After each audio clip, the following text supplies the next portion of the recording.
and I had to do a dance with Anya, which I'm glad she wore steel-toed shoes.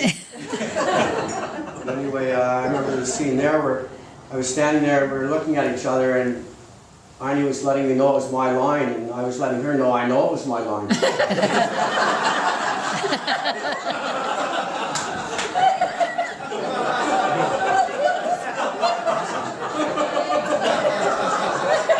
Just don't know what that line is. It seemed like about an hour gone by, and Anya says my line. So then I picked up there, but I guess nobody really noticed other than myself. It was having to change my pants. Anyway, so that Shiloh sort of got me into it, and we did about, I don't know, about 4 or 5 plays together. My favorite of which I wasn't in, that she did, was Nonsense. Yeah. But, and I hope that she will come back. She's sort of retired from it, going on to become a nurse, actually. And so hopefully she'll get back into it. So yeah, I continued back after her, did about probably another 10 after that, trying to figure out how to act right. And that's still a work in progress.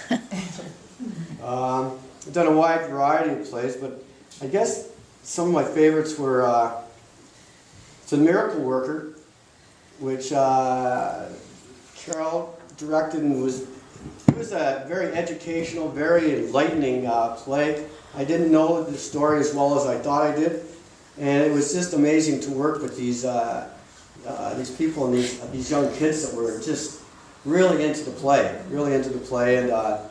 and just it was astounding, really. It was very rewarding for me to do that.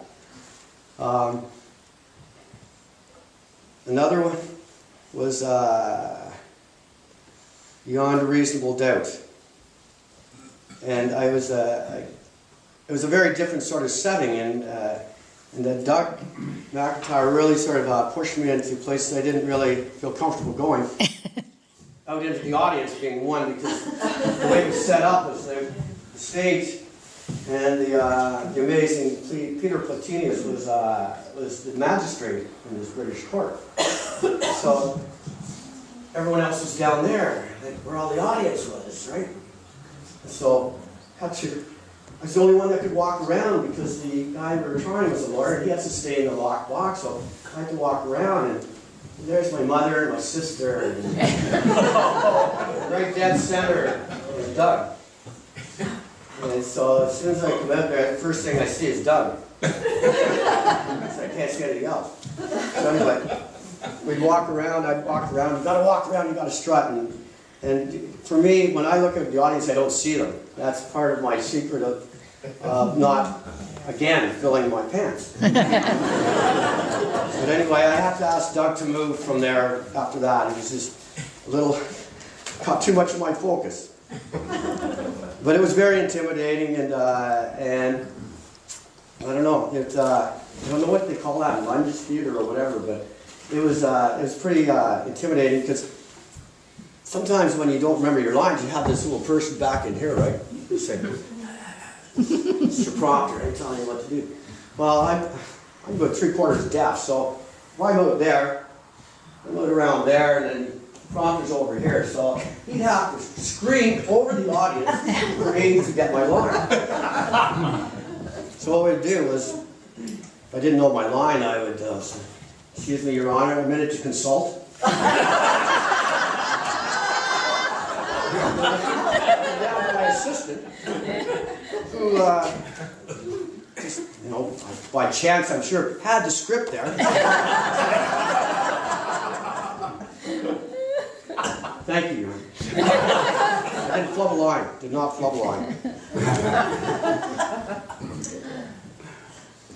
I think one of the roles I really quite liked too was playing Bob Cratchit in The Christmas Carol under Doug's direction. Bolter. Doug Bolter. And it's one of my favorite stories of all time, and Bob Cratchit seemed like a good role for me. And it was really more special because my daughter, Shiloh, played Belinda Cratchit. So it was kind of neat having her as my daughter in that as well. If I can just interrupt, John. He'd come on after rehearsal every time and ask, how'd I do? Can I do this better? How can I do that? He was always wanting to improve upon the part, and you were saying how you're never sure, you know, if you had a part right. Well, you always nailed the part, but you're always asking, is this right? Is this right? Is this right? That's how you got better. You're doing terrific. My incredible self-esteem showing through there. I think that panic is still instilled. I think it was from that moment of looking in Annie's eyes. Yeah.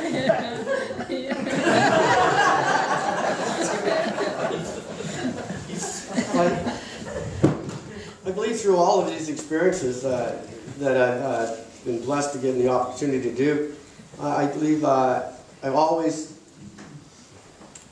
made my mother proud because she got to see me be a lawyer. She got to see me be a I grew up to be a policeman, a lawyer, and let's not forget a wizard. I'll be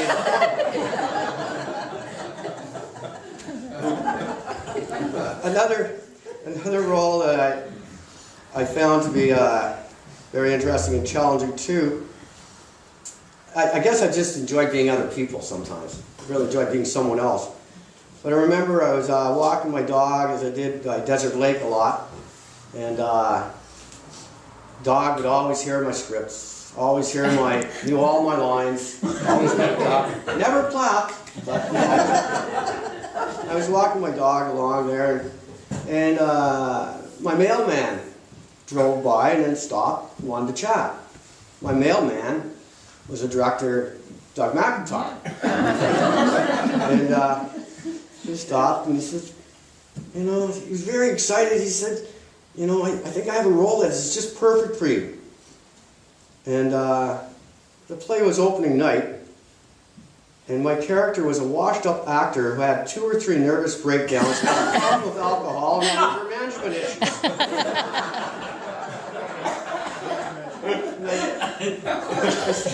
I said I never did really ask why he thought I probably didn't want to know the answer. But anyway, I got to come out with my regular accent, which is the Lanark twang, and then I went to a southern drawl, and after my 3rd or 4th nervous breakdown, on stage I jumped into some really poor Shakespearean... It was a good role for me because I got to be a bad actor. And you referenced Injun Joe.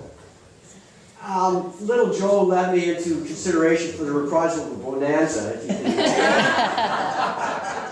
There you go. And I think it morphed into Old Joe because then I didn't need makeup or I didn't need to act any different. I don't know, I think I've learned so much. I didn't realize theater was so involved, and there's so much involved in doing it. There's so much work that goes into it. There's like the promotion, the recruitment, the stage sets, the stage management, lighting, the sound, the costumes, the producer, the director, and the actors. That's a lot of people, and it just, you know, you go through the rehearsals, and to me, we had so little performances as opposed to 2 or 3 months worth of work. And I always thought the journey is the destination. The part of going through and learning a character, I just got so much into it. I really got excited about it because I found that when you just do the 3 plays, then it's all gone. And people, you can see people just sort of confused and think, you know, geez, that's gone. And so I really focused a lot on the rehearsals and really enjoyed them a lot. I just thought, you know, people seeing their characters develop and stuff like that. I thought it was a magical thing. And, you know, and you get in there, I remember one play, it was on the Monday or Tuesday night, and it was the worst. It was like we hadn't even rehearsed at all. And it was coming on Thursday night, and I was just, oh, geez, better wear the extra padded diapers tonight. And, you know, always some way miraculously comes together, and it always amazed me that happened. Yeah, I think there's so many people that have put so much into it. John, you guys started something here that was just an awesome thing. And I just feel so blessed and eternally grateful for being allowed and accepted into this group. Even after they saw me act. They're paying money for this? That always blew me away. But you know, the patience, the tolerance, the education, and the support that was always given. Did I say patience? I think I said patience, right? But anyway, I got hooked very quickly to the theater as a result of the support and, you know, the acceptance that people showed everyone. Come in and do this. We can do it. And you know, so your self-esteem, your confidence in that, it just kept getting boosted and boosted up. And I think what draws me back to it all the time is the excitement, the fear, the camaraderie, and just the whole process. And I still get that fear. I still get that fear going up. I don't take anything for granted, and I don't assume that I'm going to do anything right. So I'm constantly in the state of panic, which is good, I think. I just sort of want it over and over again. I still do. I want to bring people in the community together. And I think there's people from all walks of life here, all different experiences. And I just think when you get into that, into the rehearsals and stuff like that, it's just like everyone has a similar focus. And it's a really, really, really neat process. It gives so many people a chance to be creative, to take chances and to be vulnerable. And yeah, sometimes it's not your comfort zone to be vulnerable, but I think, you know, what it does is that people in the community, you know, we haven't had to use that chicken wire thing yet. I'm always wanting to have chicken wire there just in case, you know, the little ones so that the cherry tomatoes don't go through and hit you. But anyway, it just seemed to be a win-win situation to me. So I really want to thank North Frontenac Little Theatre and the community for giving me these chances over and over again. And I won't go on too much longer. I was going to leave you with a line, my favorite line from one of my roles. Wait just a second. Yeah, just sort of getting a prompter there saying, get that little music sound where you're supposed to walk. It isn't that. This is what the person said to me. He said, "Silence, whippersnapper!" And that, ironically, is my favorite line, and so I will be silent.